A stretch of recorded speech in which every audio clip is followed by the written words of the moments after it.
की एक्सरसाइज का problem number 4.6. A 3 cm wire carrying a current of 10 ampere is placed inside a solenoid perpendicular to its axis. The magnetic field inside the solenoid is given to be 0.27 Tesla. What is the magnetic force on the wire?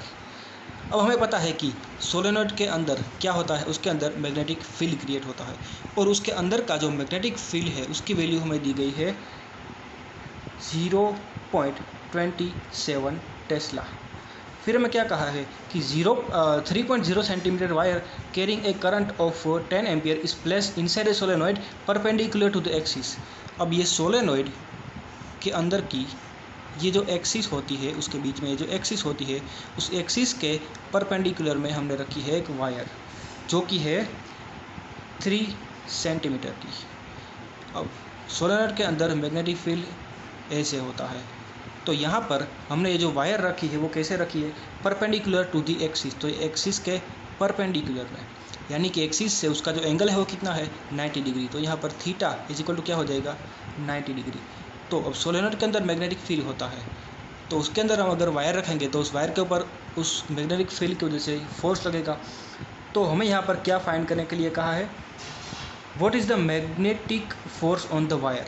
तो हमें पता है कि current carrying conductor के ऊपर magnetic field की वजह से जो फोर्स लगता है उस फोर्स का इक्वेशन होता है F is equal to I L cross B. इसको हम ऐसे भी लिख सकते हैं कि I L B sine theta.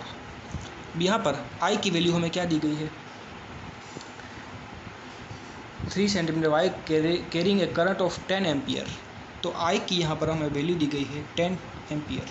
तो ये हो जाएगा 10 इंटू लेंथ कितनी है 3 सेंटीमीटर, तो ये हो जाएगा 3 इंटू 10⁻⁻² मीटर. तो ये 3 इंटू 10⁻⁻² मीटर. और मैग्नेटिक फील्ड की वैल्यू हमें दी गई है 0.27 टेस्ला. और साइन थीटा, तो साइन यहाँ पर क्योंकि हमने जो वायर है वो जो सोलेनॉइड की एक्सिस है उससे परपेंडिकुलर में रखी है, तो उसका एंगल कितना हो जाएगा 90 डिग्री. तो ये साइन 90. अब ये हो जाएगा 10 इंटू 3 इंटू 10⁻⁻² और 0.27 को हम लिख सकते हैं 27 इंटू 10⁻⁻² और साइन 90 की वैल्यू होती है 1. तो ये हो जाएगा 27 को अगर आप 3 से मल्टीप्लाई करोगे तो उसका आंसर आता है 81 इंटू ये 10⁻1 इंटू 10⁻1 ये -2 और ये -2.